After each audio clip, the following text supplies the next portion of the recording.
Tonight, we'll take 10 to talk about the Great Lakes, not to be confused with the Great Jakes, Tapper, and Gyllenhaal.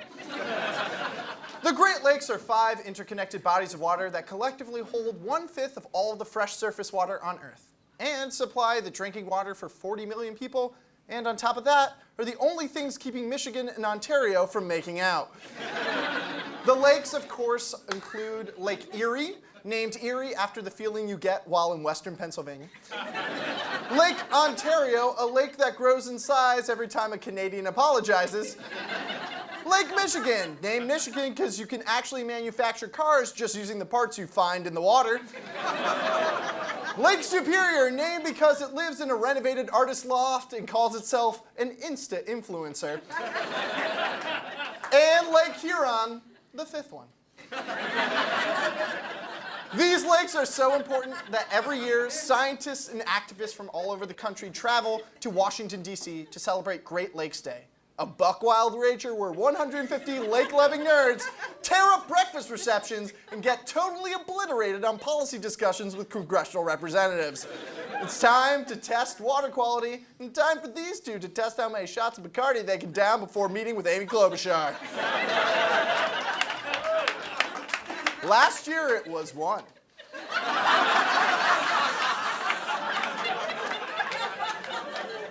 To honor his first Great Lakes Day in office, President Trump marked the occasion like this. President Trump's budget proposal does eliminate funding for the Great Lakes Restoration Initiative. The president's budget proposal released Tuesday eliminates the funding for the Great Lakes Restoration Initiative, which had been granted $300 million annually. The restoration funding pays to help clean up pollution in the Great Lakes, protect wildlife habitats, and combat invasive species. Yeah, that's right.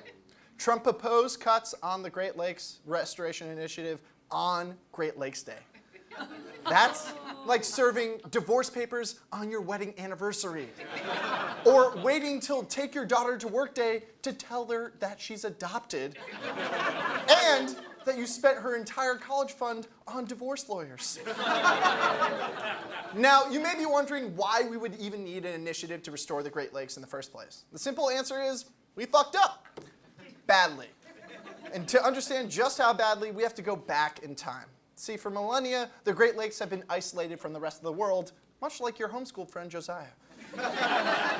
This was mainly due to the fact that Great Lakes sit about 600 feet above sea level, and access to them is blocked by the Niagara Falls, the natural wonder most likely to make you think of barrels.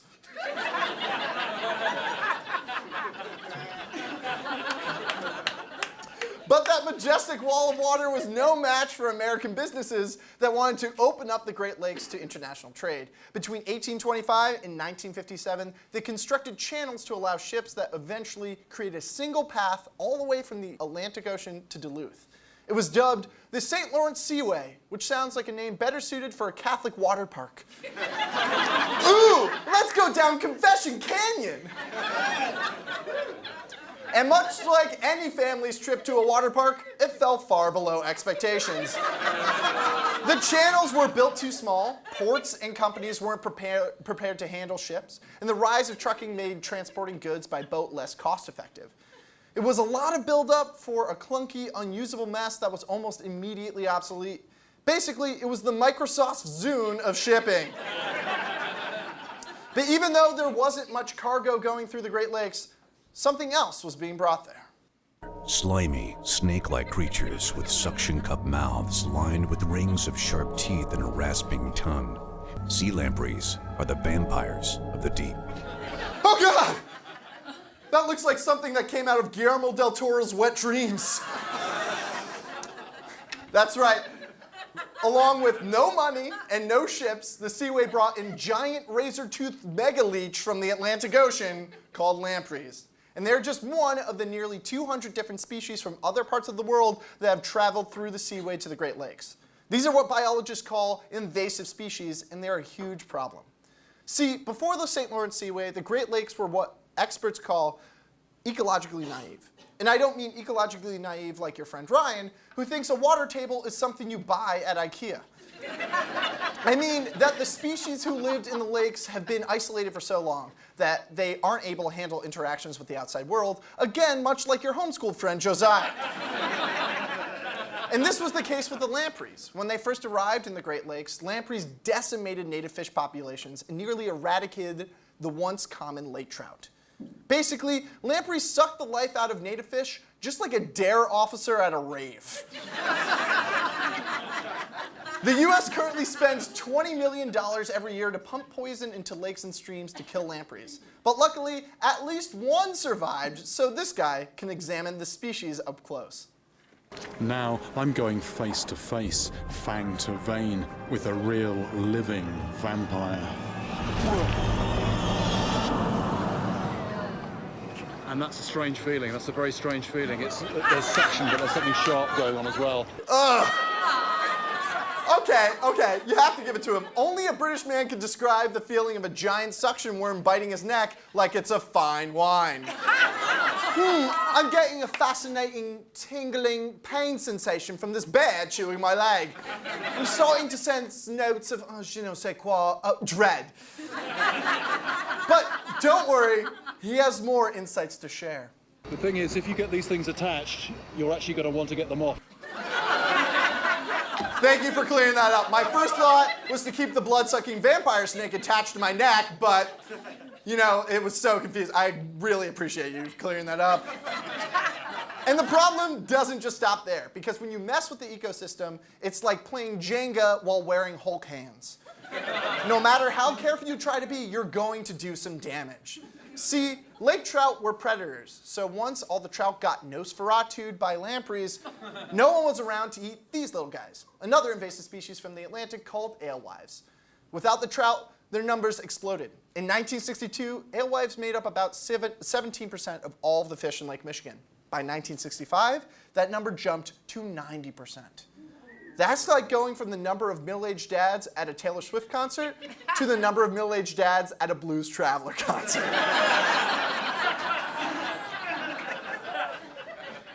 That's when things got weird, because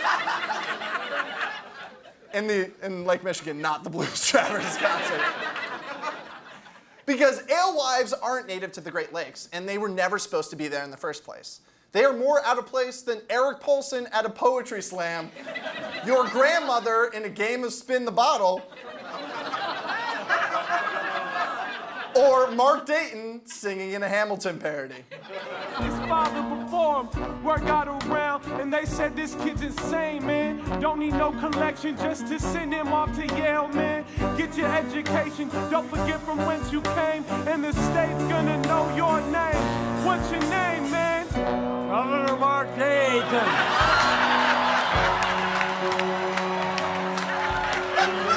My name is Governor Mark Dayton. There are a million things I haven't done. Just you wait. Just you wait.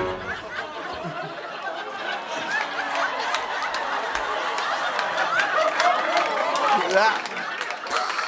Indeed. Okay, you got to give it to Dayton. He didn't just sound like he never heard that song before. He sounded like he never heard a song before. Like Dayton, alewives are completely out of their element. They are saltwater fish, which means they can't survive very long in freshwater. Normally, they'd be eaten before they die, but with no lake trout, they just rotted. In 1967, hundreds of tons of dead, rotting alewives washed up on the shores of Lake Michigan, covering 35 miles of Chicago's shoreline in shin-deep, rotten fish goo.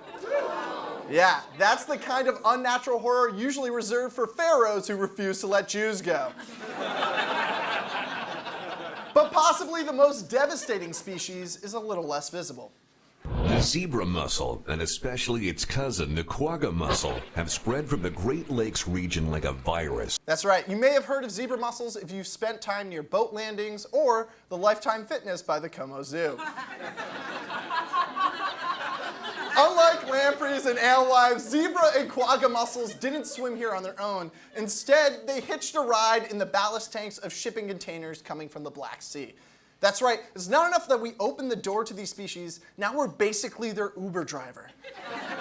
And far from being a 5-star passenger, zebra and quagga mussels are catastrophic to lake ecosystems. They have the ability to anchor themselves to surfaces, and once attached, they're almost impossible to remove. Think of them like that little kid's tongue from A Christmas Story, except these mussels are razor sharp and can suck all the phytoplankton out of a lake, draining it of all life faster than Mike Pence at the Rocky Horror Picture Show. I like that one. As a result, Lake Michigan has some of the clearest water in the world, which is actually a bad thing. Clear water means no plankton, which means no food to support larger fish. From 1980 to 2014, the total mass of prey fish went from 350 kilotons to just 5 kilotons. The lakes are effectively dead. At this point, it's clear that invasive species pose an existential threat to the Great Lakes and the people they support. And since our waterways are so interconnected, it can be an existential threat to every one of America's lakes and rivers if we don't address the problem now. And if the President of the United States isn't willing to do it, then it's time for us to fight back. And no one has done it more creatively than these two guys from Illinois who fought the invasive Asian carp in their rivers.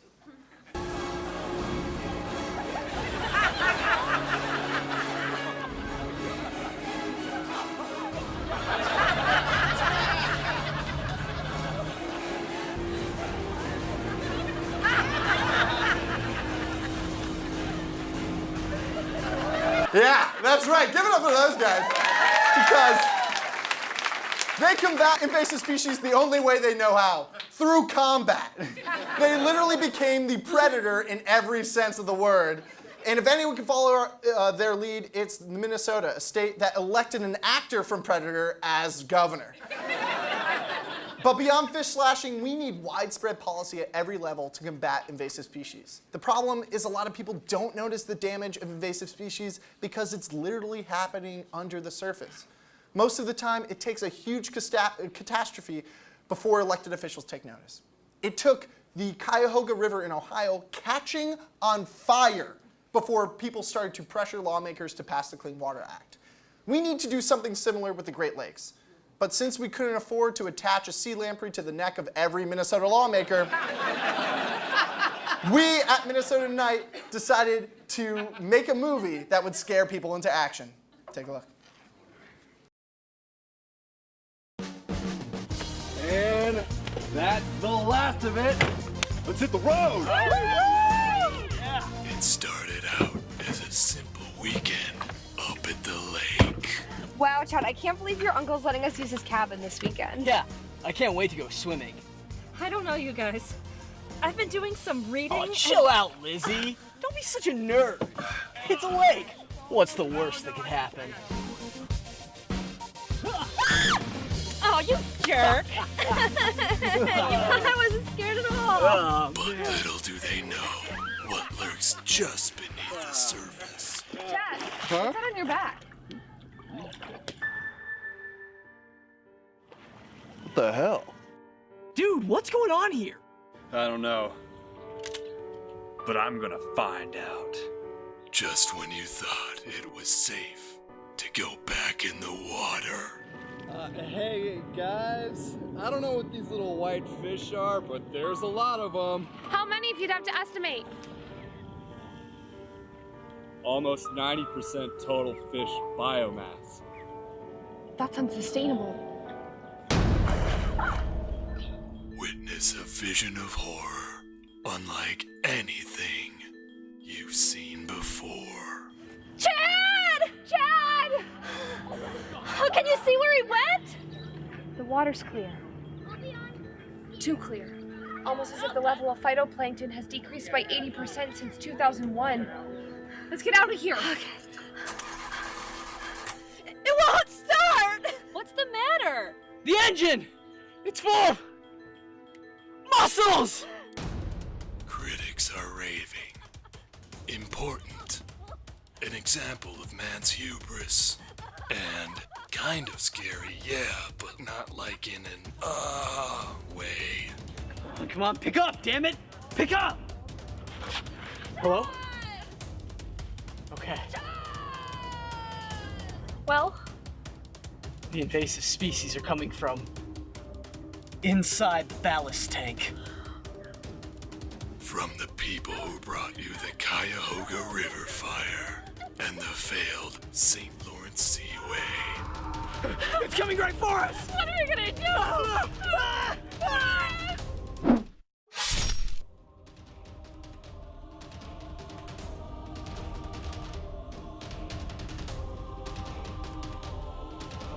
That's what I call fish fry. It came from the Great Lakes. Coming soon to a body of water near you. Unless we do something about it. Seriously, call your representative. It takes like 5 minutes.